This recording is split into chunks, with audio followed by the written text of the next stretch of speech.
Sol, en los cuales pues alrededor de eso gira muchas partes de los procesos, ¿verdad?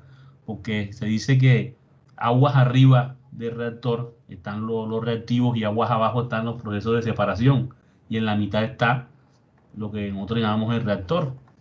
Entonces, digamos que la cinética química y el diseño de reactores son dos cosas diferentes. Vamos a empezar a diferenciarlas aquí. Pero ellas están en el corazón, como les digo, de muchos procesos industriales. Buenas noches, profesor. Entonces, ¿cómo es que? Cuando yo les digo, digamos, el concepto de cinética química, ¿verdad?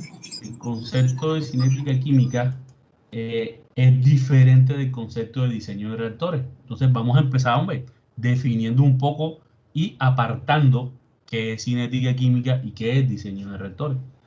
Cuando usted habla de cinética química, la palabra cinética significa cine, viene de velocidad, ¿verdad? De movimiento, porque la cinética química es la ciencia que estudia los modelos matemáticos que le permiten a usted ver cuán rápido, ¿verdad? Cuán rápido un reactivo se convierte en producto.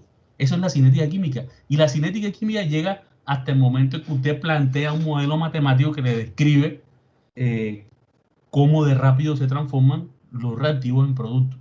Y de ese momento, cuando usted toma ese modelo y lo lleva a la parte de ingeniería, ahí es cuando comienza el diseño de reactores, porque para hacer diseño de un reactor, usted tiene que tener un modelo matemático que le describa a qué velocidad se transforman los reactivos en productos. Entonces, la cinética química es la ciencia que estudia cómo convertir datos de laboratorio en modelos cinéticos, mientras que el diseño de reactores utiliza esos modelos cinéticos. ¿Para qué? Para hacer los diseños, para estudiar o proponer los diseños a nivel de ingeniería. Entonces, estas dos ramas, pues nosotros aquí vamos a trabajar con diseño de reactores. O sea, nosotros no nos vamos a encargar bueno, en el trabajo de laboratorio virtual, pues es lo que nosotros hacíamos. En una parte del laboratorio nosotros tomamos datos de una reacción química y de esos datos, haciendo un trabajo matemático, pues generábamos diseño. Nosotros aquí vamos a trabajar con el diseño de reactores, en la ingeniería de las reacciones químicas. Y vamos a tomar modelos cinéticos y vamos a tomar esos modelos y los vamos a incorporar en ecuaciones de balance de materia y energía. Nosotros aquí vamos a trabajar con ecuaciones de balance de materia y balances de energía. Entonces, de la selección, digamos, de la selección, depende de que el proceso sea económico y seguro. Entonces, digamos, cuando yo les digo a ustedes lo que vamos a aprender aquí, diseño de reactores, no se va a limitar a la parte de qué, hombre, a la parte de ingeniería. O sea, no se va a dedicar a la parte de, por ejemplo, de solamente procesos químicos, procesos a nivel industrial. Las mismas ecuaciones, disculpen, los mismos principios que nosotros vamos a utilizar aquí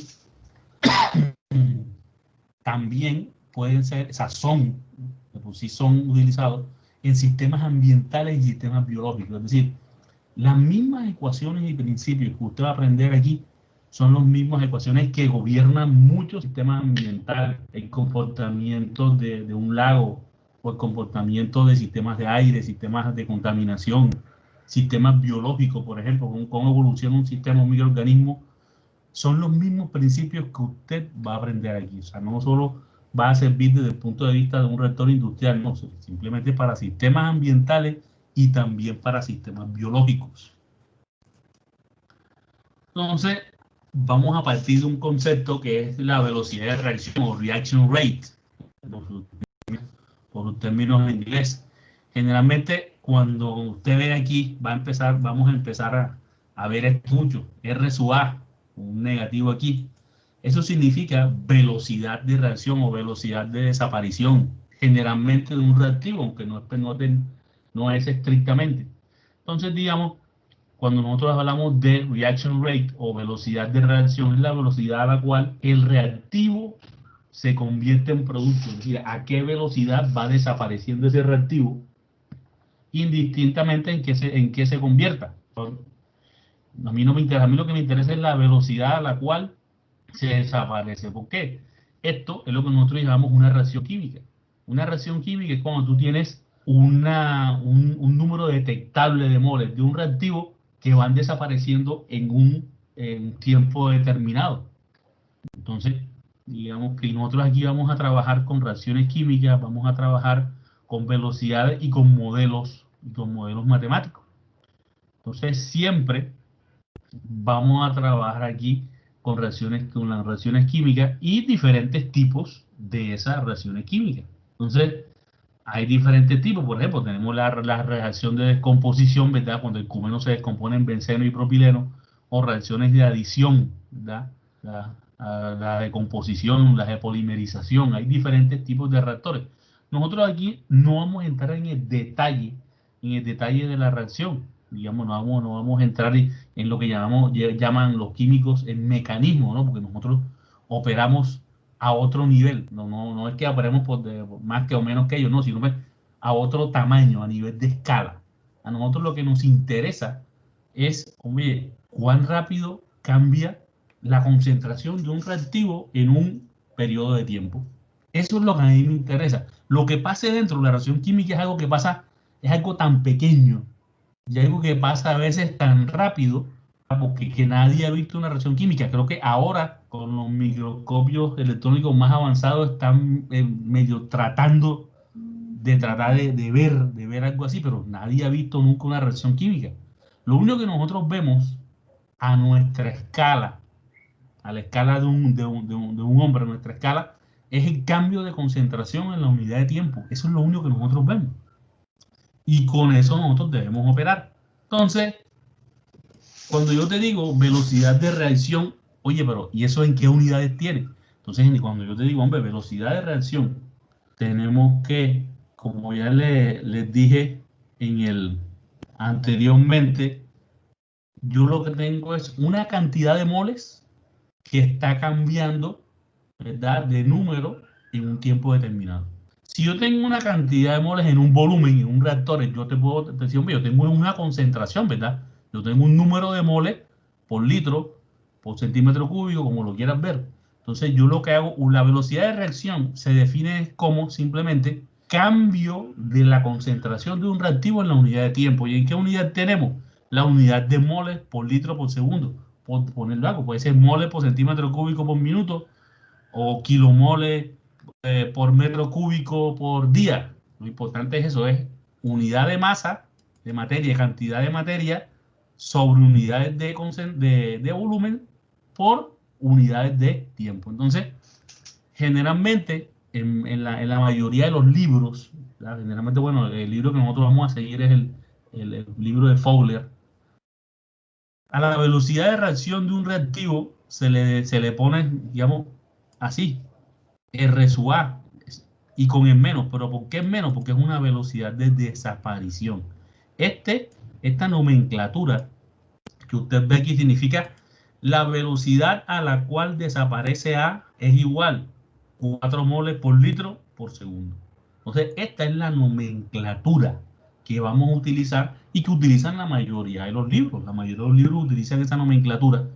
Ahora, la velocidad de reacción de un reactivo, nosotros digamos como tener un espejo. De un lado del espejo yo digo, la velocidad de desaparición de reactivo A. Pero si yo me voy del otro lado del espejo, ¿qué miro?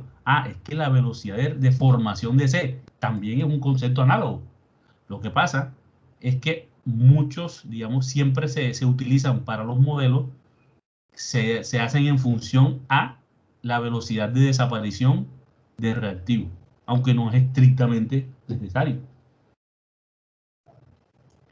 Aquí. Entonces, como ya les iba diciendo, R significa, viene de la palabra inglesa rate, y se pone negativo porque si R sub I es negativo, es un reactivo, es decir, se consume, pero también hay algunos modelos que son B con respecto a qué, a producto se forma, o sea, la velocidad de formación, y R sería positivo.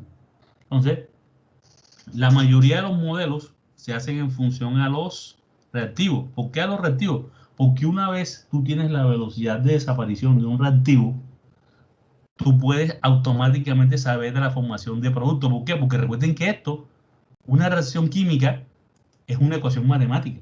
Aunque ustedes la vean así con los símbolos, yo sé que la velocidad, porque esto está ligado, o sea, llueva, trueno, relampaguee, por cada mol de A que desaparezca, tiene que formarse una de C y una de D. Llueve, truena, relampaguea, vuelva a venir Jesucristo, lo que sea.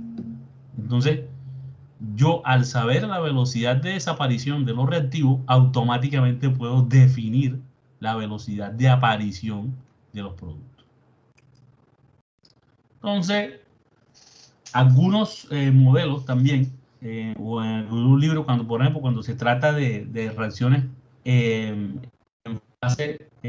fases heterogéneas o reacciones heterogéneas, cuando yo te hablo de reacciones heterogéneas, son reacciones que tienen varias fases. Es decir, pueden ser sólido líquido, líquido gas, gas sólido, gas líquido sólido. Por ejemplo, una reacción en varias fases, ¿cuál es? ¿Cuál es una reacción en varias fases? El HDM1 está conectado al televisor. ¿Quién? El HDM1 está conectado al televisor. No sé, averigua eso para ver. Bueno, disculpen. Entonces, cuando yo te digo ¿cómo es que? Una reacción heterogénea es aquella donde están implicadas varias fases, donde los reactivos, productos o catalizadores están en más de una fase. Un ejemplo, por ejemplo, un ejemplo sencillo aquí mismo a tiro de piedra, el reactor ¿cómo es que? De conversión catalítica de Yara, que hace conversión catalítica de amoníaco en NOx. Eso es un reactor en fase gas sólido. ¿Por qué? Porque los reactivos, que son amoníaco y aire, están en fase gaseosa. Pero el catalizador, que es de platino rodio, es una malla sólida. Imaginen ustedes un bombril muy caro porque está hecho de platino rodio. Entonces, la reacción se lleva a cabo en la superficie del catalizador, que aunque los reactivos están en fase gaseosa, el catalizador está en fase sólida. Y a veces, digamos que muchos de estos modelos cinéticos, lo que tenemos o que lo que nos interesa es cuántas moles de reactivo se convierten en producto por cada gramo de catalizador, ¿verdad? Por cada gramo de catalizador que yo gasto. Entonces, y a veces digamos, cuando tienes modelos que son reacciones heterogéneas, se le pone este apóstrofe, ¿verdad? R', cuando tienes que tener en cuenta el catalizador gastado. Cuando tienes reacciones en una sola fase, se le dice reacciones homogéneas. Las reacciones homogéneas cuando hay una sola fase, o todos los reactivos y productos están en fase líquida o en fase gaseosa. Entonces, digamos, lo que debe saber, claro, digamos que los conceptos que usted tiene que tener ahí más o menos ya capturando. Oye, la ecuación para la velocidad de R sub I es una ecuación algebraica. Entonces, todavía no hemos visto, pero la velocidad en modelo es una ecuación algebraica en función de las propiedades de los materiales que reaccionan y las condiciones de reacción. ¿Por qué? Hombre, los modelos cinéticos son función de qué, hombre, de los reactivos, de su concentración, también puede ser de su estado, en qué fase están. Y algo muy importante es la temperatura. La temperatura es algo que afecta muchísimo la velocidad de reacción. También que la presión y los catalizadores. Como el ejemplo del reactor de catálisis de Yara, es un reactor que es en fase gaseosa y el reactivo y el catalizador es sólido. Entonces, son diferentes tipos de reacciones. Entonces, vamos a aprender, digamos que a medida del curso, cómo son estos modelos, de qué dependen y cómo podemos utilizar estos modelos para hacer cálculos ya a nivel industrial de velocidades de reacción y de tamaños de reactores, por tamaños, condiciones, temperatura, presiones, caídas de presión de los diferentes tipos de reactores. Entonces, Profe, cuénteme. también cuando para que uno se haga más ágil o más rápido, también tiene que ver la velocidad de reacción o el tiempo de residencia a través del reactor. Esto también influye también en la velocidad. No, efectivamente, el tiempo de residencia es otro concepto del cual estaremos hablando. Estaremos hablando, sobre todo para reactores, el tiempo de residencia o el tiempo espacial que se le dice, Tao, es un concepto para reactores en continuo. Digamos, el tiempo de residencia es más o menos lo que se demora un reactor en tratar un volumen de reactivo igual al volumen de reactor. Es una medida indirecta del tamaño del reactor. O sea, los tiempos de residencia pues afectan la conversión y afectan mucho el comportamiento del reactor. Entonces, ese concepto pues lo trabajaremos acá en este curso, efectivamente. Entonces, sigamos. ¿Alguien tiene alguna duda, alguna aclaración, algún aporte que quiera hacer? Lo discutimos aquí, ¿verdad? ¿Alguna Profe, duda? una preguntita. Sí, señor. Siempre en, en estos reactores, siempre por regla o no sé, siempre debe llevar algún catalizador. No, no necesariamente. Recuerde que un catalizador es un participante indirecto, porque el catalizador no es un reactivo, porque no participa en sí mismo en la reacción. Lo que hace el catalizador es bajar el umbral, porque siempre que usted tiene que va a hacer una reacción, uno tiene que, digamos que bajar un umbral energético para que los Sí. dos reactivos, la reacción química proceda. Entonces, hay a veces algunas reacciones químicas que no necesitan reactivos. Por ejemplo, siguiendo con el ejemplo de la planta de Yara, planta norte, la mezcla amoníaco-aire bajo las condiciones de reacción es totalmente innecesario. Él no reacciona. La mezcla creo que es 14% en amoníaco, en aire. Tú pones en contacto esa mezcla y esa mezcla no va a reaccionar. Pero cuando pones en contacto esa mezcla con el catalizador lo que hace es bajar el umbral energético necesario para que la reacción, para que esos dos reactivos que están chocando, ojo, son dos gases que están mezclados, sus moléculas están chocando una contra otra. Entonces, ese catalizador baja el umbral energético, ¿verdad? El concepto de Arrhenius, de energía, digamos que de energía de reacción, la energía mínima. Un concepto de Arrhenius que algunos de ustedes ya lo habrán visto por ahí, si no, lo van a ver bastante aquí. Es un concepto que es la energía mínima para que proceda la reacción. O sea, lo que se traduce también en un aumento de la velocidad de la reacción. El aumento de la velocidad de la reacción, sí, puede hacerlo, por ejemplo, por la temperatura, Sí. ¿verdad? Si tú aumentas la temperatura, aumentas la velocidad de reacción, si aumentas la concentración también, ya aumentas la presión. De pronto, o sea, eso depende del tipo de reacción que sea. Unos factores la afectan más que las otras. Entonces, sí, digamos que la velocidad de reacción, por ejemplo, en esta diapositiva que dice, oye, la ley de velocidad, ¿verdad? Generalmente el modelo cinético, lo llamamos nosotros un modelo cinético, está conformado por dos partes principales. ¿Cuáles son esas partes? Oye, una parte, una constante, que se llama constante de Arrhenius, que es función de la temperatura, ¿verdad? Y una parte que es función de las concentraciones tanto de reactivos como de productos. Entonces, digamos que esa ecuación algebraica, ¿verdad? Tiene una forma general. Una parte de la ecuación es función de la temperatura, que es esta parte que ves aquí, que esta es la famosa ecuación de Arrhenius, que es función de una constante que hace un cero o factor preexponencial, una energía aquí, ¿verdad? Digamos, esta energía es la energía mínima por mol que se necesita para que la reacción tome lugar, está dividida entre R, que es la R de los gases, por la temperatura en grados Kelvin. Entonces, o sea, no todos los modelos son así. Estos son los modelos más sencillos.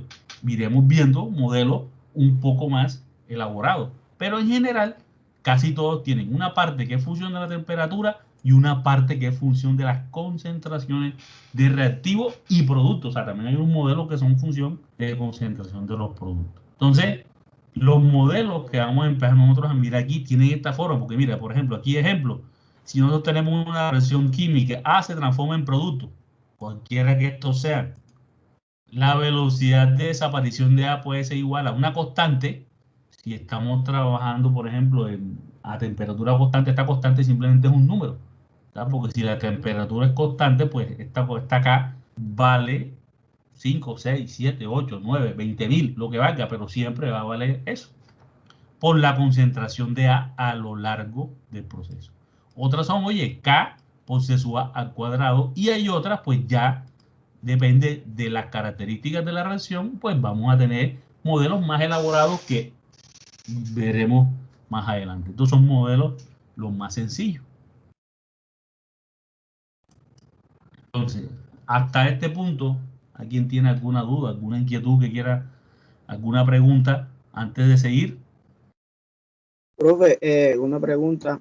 Sí. Es con respecto a lo que dice el compañero con el catalizador. El catalizador, en los momentos que sea necesario utilizarlo, como el ejemplo que usted está poniendo con Yara, el catalizador cumpliría la función de acelerar el proceso de reacción entre los componentes.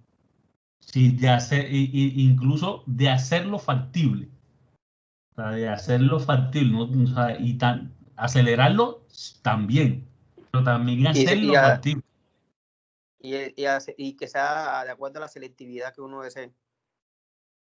Ya te estás metiendo en otros términos, pero bueno, tienes razón, porque específicamente, por ejemplo, el modelo cinético de reactor de Yara no son una, son 4 reacciones al mismo tiempo. Lo que pasa es que, dependiendo del tipo de catalizador, se le da prioridad a una sobre las otras. A eso se le llama selectividad. Generalmente, tú casi nunca vas a tener una sola reacción en un proceso, en un reactor. Tú tienes varias. Lo que pasa es que, variando condiciones de temperatura, presión, catalizador, si los hay, tú privilegias o le das selectividad a una reacción sobre las otras. Pero bueno, esas son historias que seguiremos contando otro día. Entonces, seguimos entonces a ver aquí en esta unidad 1, que es una unidad introductoria, una unidad para dejar algunos conceptos clarificados antes de seguir. Entonces, hasta ahora nosotros hemos dicho, nosotros tenemos un concepto que es el modelo cinético. El modelo cinético lo único que te dice es cuán rápido unos productos se transforman en reactivos. Hasta ahora aquí nadie ha hablado de reactores, ¿verdad? Porque nosotros, ya les dije, una cosa es el modelo cinético y otra cosa es la ingeniería de la reacción.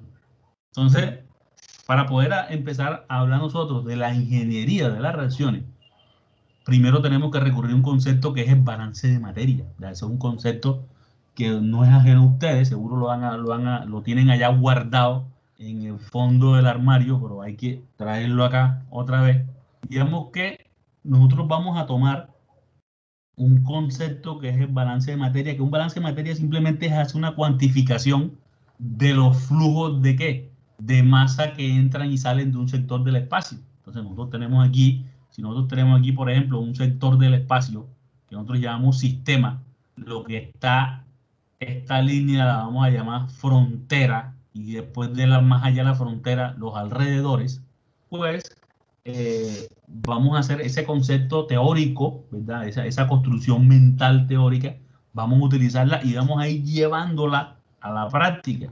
Entonces, ese sistema es capaz de que, hombre, le están entrando flujos de materia, ¿verdad? Entrando y saliendo flujos de materia, y dentro de ese sistema se está consumiendo también o está cambiando esos flujos están cambiando. Una cosa es el flujo de entrada y otra cosa puede ser diferente ese flujo de salida. ¿Por qué? Porque algo está pasando ahí dentro, algo está cambiando.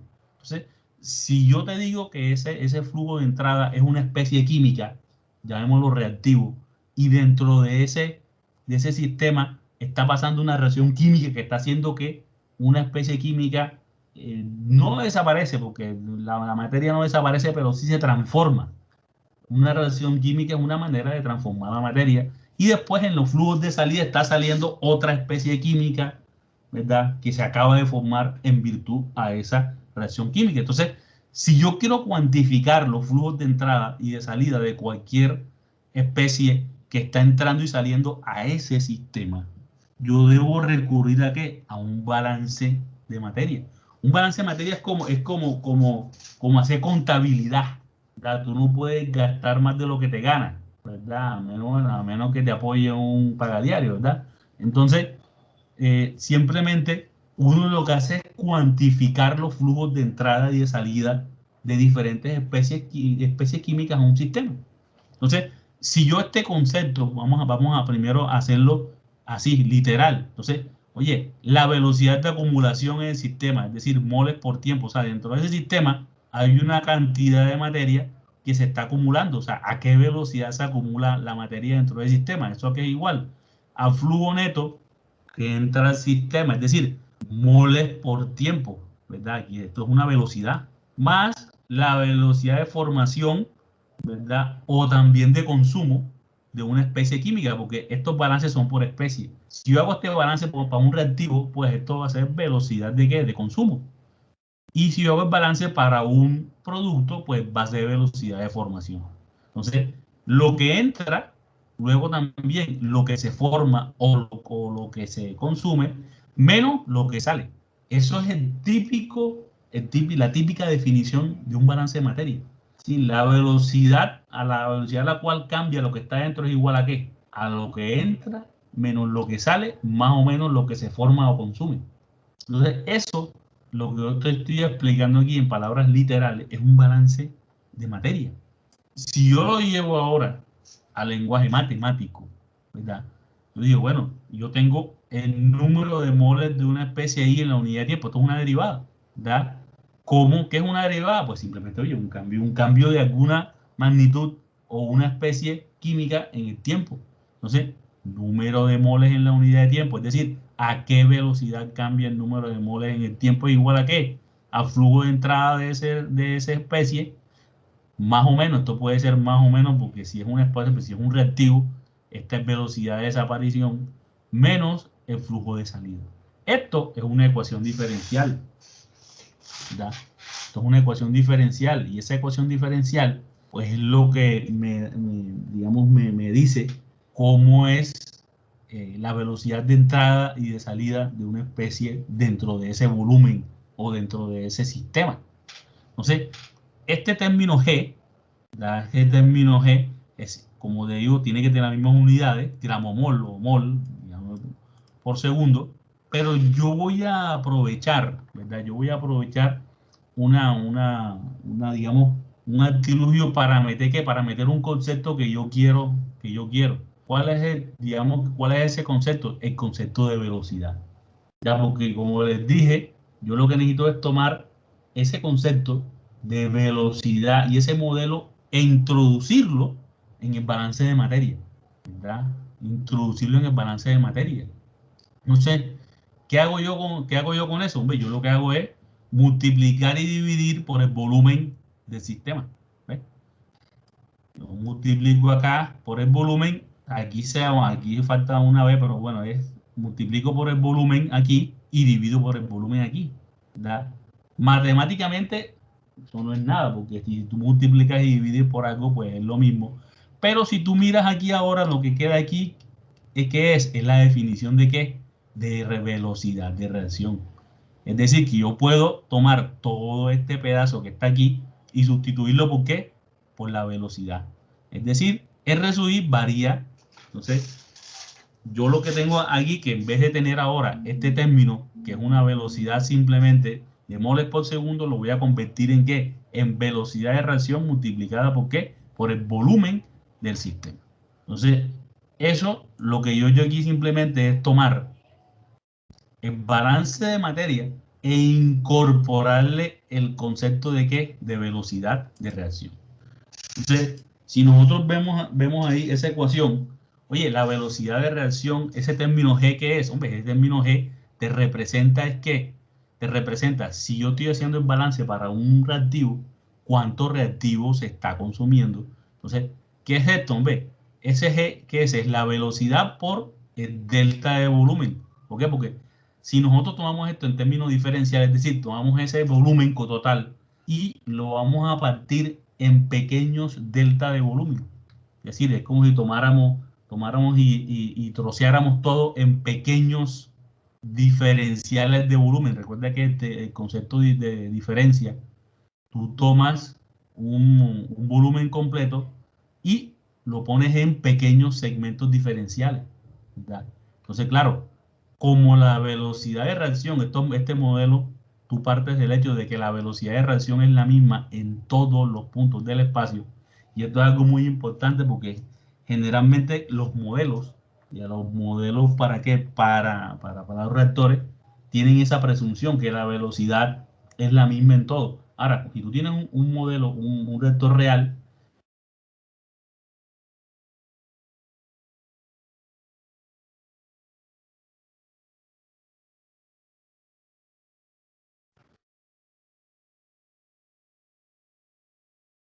Profe, no se escucha. Profe, ¿no se escucha?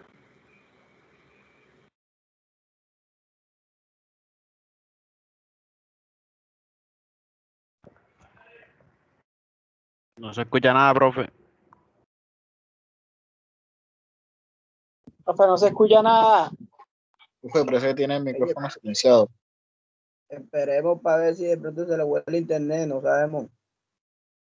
No, ¿Algún problemita? el micrófono del profe no está silenciado, solo dejó de hablar. se cayó la conexión por un momento. Espérate ahí, para ver. No se preocupe. Bueno, vamos a seguir. Se me cayó la conexión, se me cortó todo. Bueno, entonces, no sé, de pronto puedo ser un corto aquí esta vaina. A veces espabila la luz. Bueno, como les iba diciendo, si nosotros tomamos, ¿verdad? Todo ese espacio o ese sistema y lo dividimos en pequeños diferenciales de volumen bajo la premisa de que la velocidad es la misma en todos los puntos. Es decir, ese término G es R por el delta de V, que es el volumen de cada uno de esos pequeños diferenciales.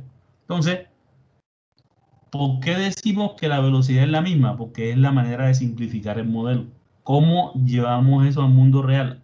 Estableciendo una buena agitación, ¿verdad? Estableciendo una buena agitación, ¿verdad? Una buena agitación. ¿Para qué? Para que la velocidad sea la misma en todos los puntos de reactor, que no haya puntos negros. ¿Esto por qué es importante? Estos puntos, por ejemplo, cuando tú tienes reacciones exotérmicas, si tú, por ejemplo, el diseño de la chaqueta, por ejemplo, la chaqueta refrigerante de un reactor o un simple serpentín también, está diseñado para evacuar o para suministrar cierta cantidad de calor. Y si la velocidad de reacción no es igual en todos los puntos, de pronto no puede evacuar la cantidad de calor y eso puede traer problemas. Eso ya lo veremos más adelante. Entonces, los modelos más sencillos, pues asumen que la velocidad es la misma. Es decir, si yo tengo, ¿verdad? Que tengo, oye, ¿cómo calculo que la cantidad de materia? Entonces, oye, yo tengo que la velocidad, ¿verdad? Integrando. Es decir, oye, recuerda que una integral es una sumatoria. Entonces, yo hago una sumatoria sobre todos los diferenciales de volumen que tengo aquí, tomando que el número de diferenciales tiende a infinito. Es decir, tengo unos diferenciales muy pequeños y tengo muchos, y el delta de volumen tiende a cero. Eso, obviamente, es la definición de una integral sobre el volumen digamos, de trabajo en este caso. Es decir, para yo calcular cuánta materia estoy consumiendo, si es un reactivo, cuánto estoy creando, si es un producto, hago una integral sobre todo el volumen. Esta R que está aquí va a salir. ¿Por qué va a salir? Porque ella es una constante, ya no está, digamos que no es función del volumen, por eso es que puede salir de ahí. Entonces, la ecuación o el balance general de materia, teniendo yo en cuenta la velocidad de reacción, ¿a qué es igual? Hombre, a flujo de entrada, el flujo de entrada de una especie química, menos el flujo de salida, más la integral sobre el volumen, o sea, la integral sobre la velocidad de reacción y el volumen es igual a qué? Al número de moles con respecto al tiempo. Digamos que esta ecuación es el balance general de masa. Este balance general de masa lo vamos a utilizar como base, como punto de partida. ¿Para qué? Hombre, lo vamos a tomar como punto de partida para plantear los diferentes tipos de ecuaciones de diseño en los diferentes tipos de reactores. Reactores en discontinuos, reactores continuos y con otras, algunas con características. Entonces, esta ecuación que viene aquí, deben fijarla en su mente porque esta ecuación vamos a utilizarla. Esto es una ecuación íntegro diferencial. Entonces, dependiendo del tipo de reactores, pues vamos a resolverla y nos dará ecuaciones de diseño, ¿verdad? Nos dará lo que llamaremos muy pronto ecuaciones de diseño para los diferentes tipos de reactores. Entonces, como les decía, para que una reacción química tome lugar o una reacción química se lleve a cabo, pues las moléculas las moléculas tienen que chocar unas con otras. Pero ojo, que unas moléculas choquen unas con otras no quiere decir que impepitablemente eso lleva a una reacción química. Porque si digamos, si las moléculas no chocan con una energía determinada, pues la reacción química no se va a llevar a cabo, ¿verdad? Eso es lo que se le llama colisiones exitosas, es decir, solamente un porcentaje de las colisiones moleculares a una temperatura determinada son las que van a desembocar en una reacción química. Y eso es lo que se llama energía de activación. La energía de activación es el término en la ecuación de Arrhenius, es su A.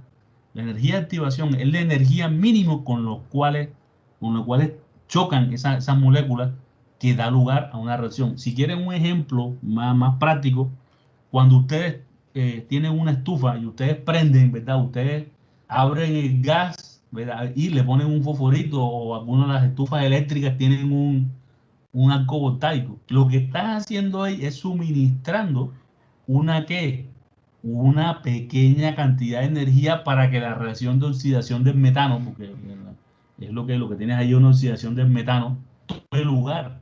Ya después la reacción produce suficiente energía para autosustentarse. Pero en la primera, para que la reacción comience, tú tienes que tener una energía de activación. Entonces, disculpe, esa es la famosa teoría de las colisiones, que esto se postuló mucho antes de que incluso que se supiera, que se viera una molécula o que se supiera cómo funcionaba una reacción química. Son postulados un poco teóricos. Entonces, como les iba diciendo, y como ya algunos preguntaban, la velocidad de reacción, digamos, es muy afectada por la temperatura. ¿Por qué?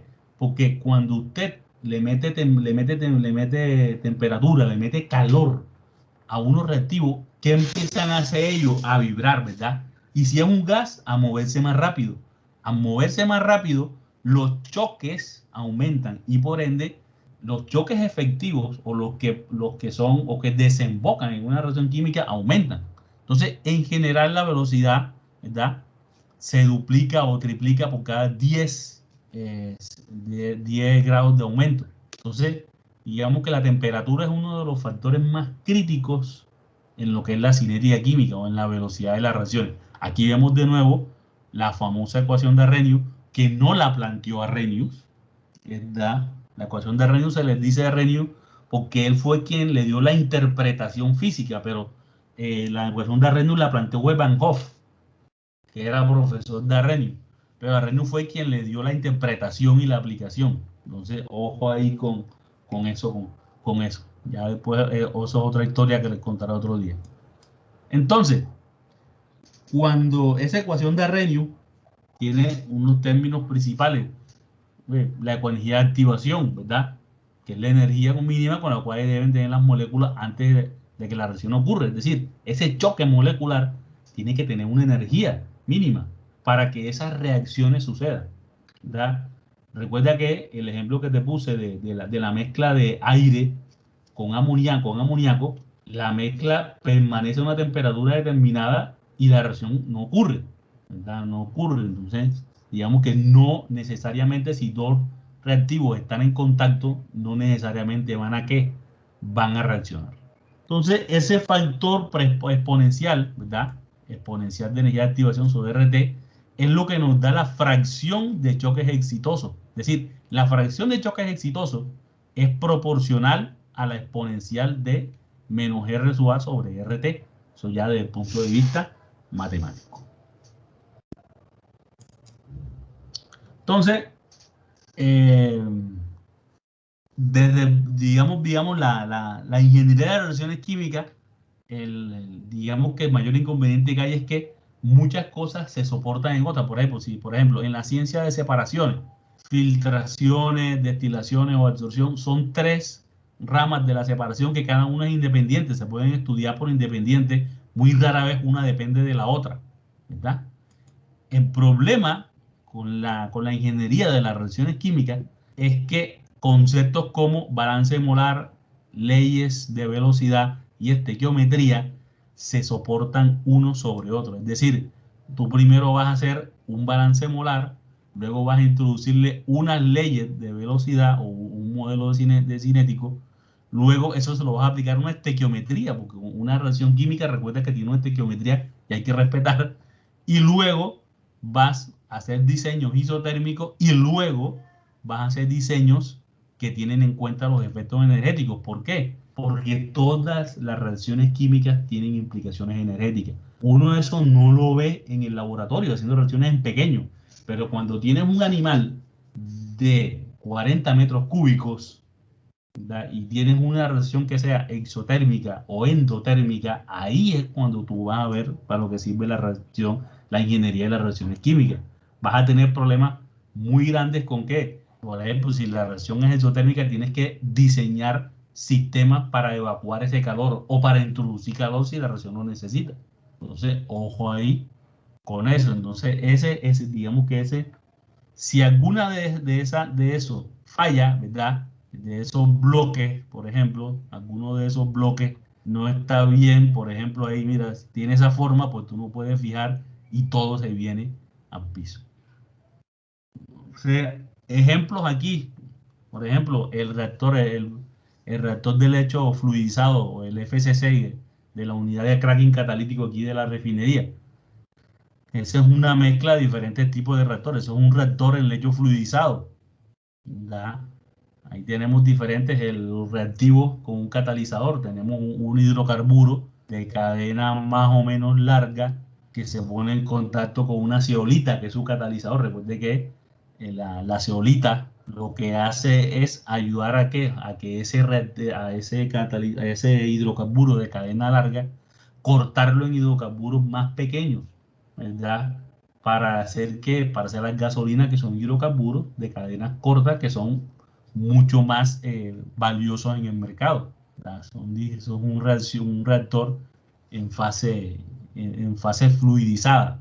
¿Qué significa fluidizada? Que son dos fases. ¿Por qué? Porque recuerde usted que el hidrocarburo tiene una fase y la zeolita es un sólido, pero se comportan como uno solo, se fluidizan y se comportan como uno solo. También veremos para sistemas biológicos, ¿verdad? Porque a veces los microorganismos son los mejores reactores, que ellos nos llevan millones de años de evolución, nos llevan millones de años adelante y utilizamos esa maquinaria bioquímica, son como pequeños bioreactores, sobre todo para producir bienes y servicios, producir enzimas, para descontaminar, por ejemplo. Aquí en la refinería tienen para tratar las aguas aceitosas, tienen un bioreactor que su función es, tienen un pool de microorganismos que la función es degradar la materia, esos aceites, esos hidrocarburos aceitosos antes de descargar esas aguas a la bahía. Entonces, también los bioreactores. Y también sistemas, como les decía, sistemas ambientales. ¿Ya? Todo, por ejemplo, el comportamiento de un lago, el comportamiento de un contaminante en un lago, se rige por las mismas ecuaciones que vamos a aprender nosotros aquí. No se lo digan a los ingenieros ambientales. Mierda. Se ofenden, son las mismas ecuaciones. Entonces, digamos que vamos a utilizar estos conceptos fundamentales, ¿verdad? Como punto de partida. Como punto de partida, ¿para qué? Para trabajar lo que se llama la ingeniería de las reacciones químicas. Bueno, hagamos una ya. Cuéntenme si tienen algún comentario, alguna duda de lo que hemos visto. Recuerden que este material está, lo pueden descargar de Ferrum, el vídeo también, o también, si el vídeo quedó bien, vamos a ver, teóricamente grabó, pero yo la verdad no creo, porque ayer tuve problemas con eso, pero bueno, esperemos que hayan corregido eso. Entonces, si alguien tiene una duda, alguna inquietud, por favor, la podemos responder de una vez, la podemos responder.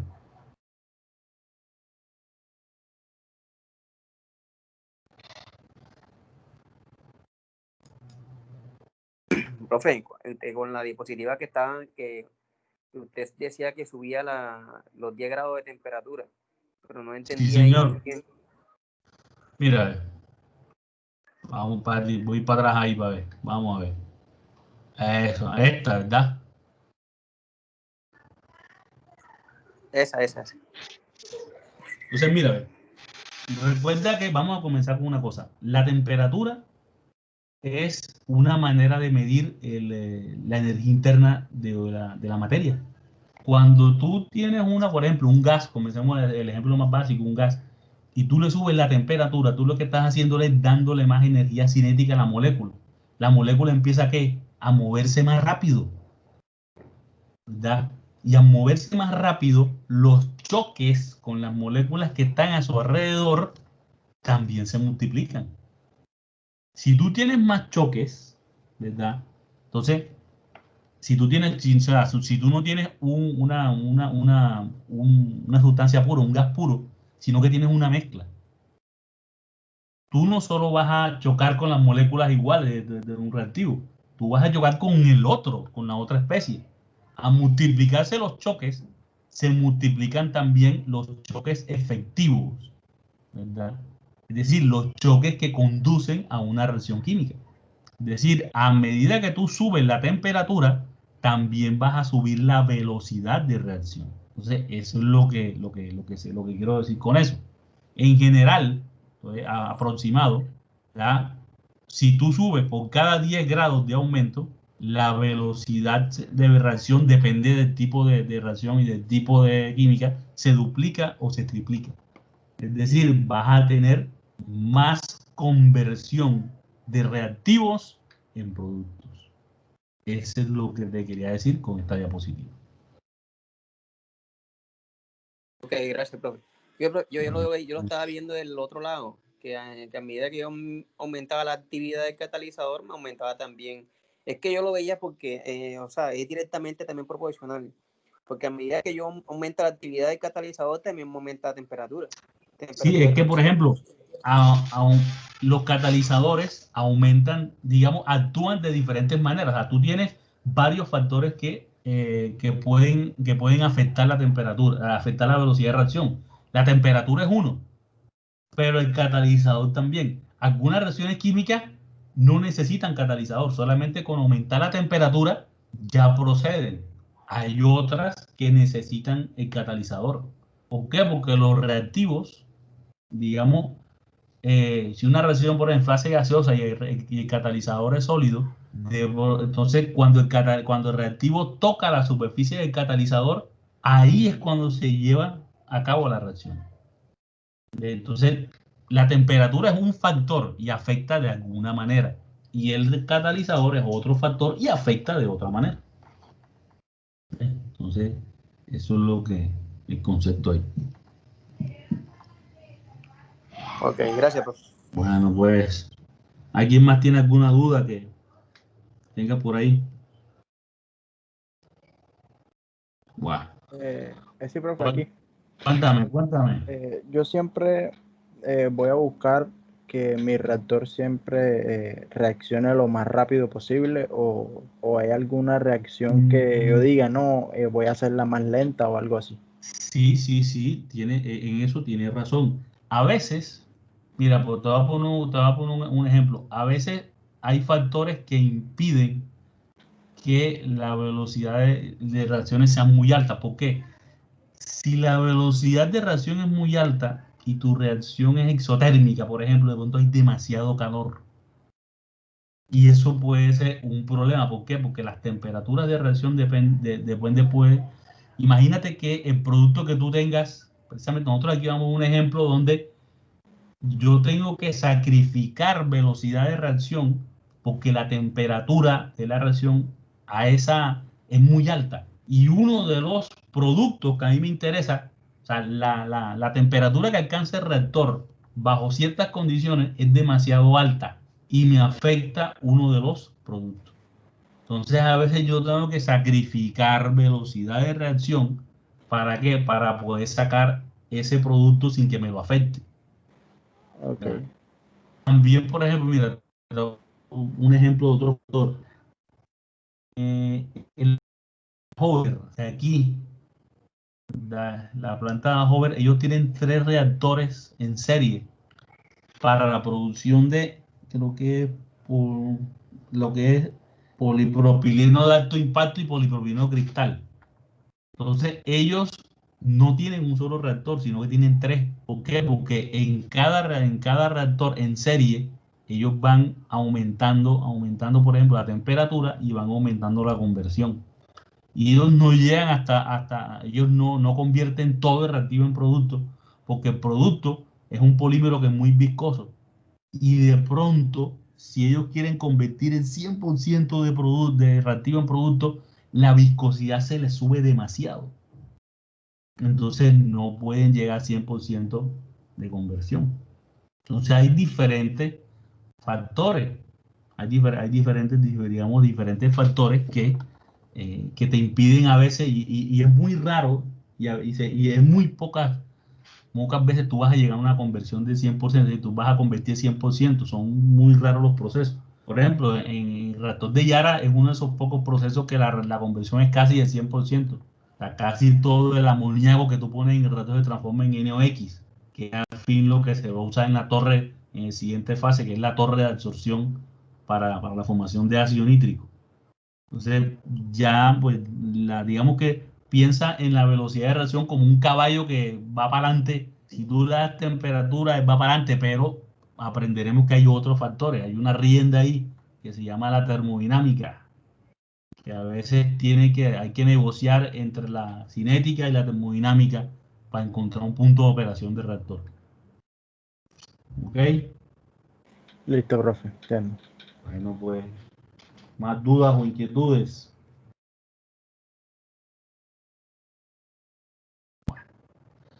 Bueno, hoy no los voy a molestar mucho. Vamos a dejarla de ese tamaño y bueno, traten de ver el vídeo. Si este no queda bien, pásense por el canal de YouTube, que ahí también lo van a encontrar, y bájense las diapositivas de su ferro. ¿Ok? Ok, profe. Bueno, señores, Señor. Ok, profe. cuídense Profe, mucho y nos vemos en la próxima clase. Bueno, profe, igualmente, hasta luego. Bueno, profe, igualmente, Descanse, gracias. Pasaron, Bendiciones. profe, hasta mañana. Bueno, pues, Que tenga buena noche, profe. dale.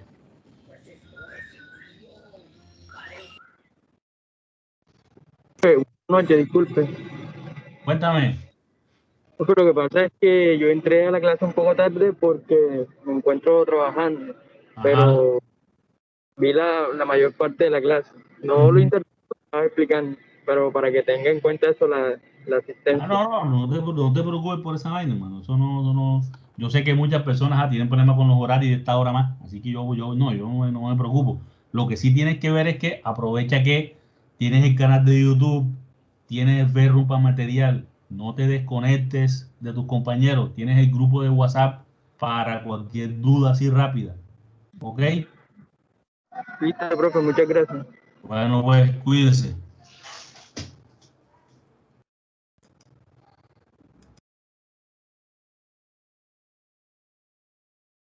Buenas noches, bienvenidos y tengan buena noche.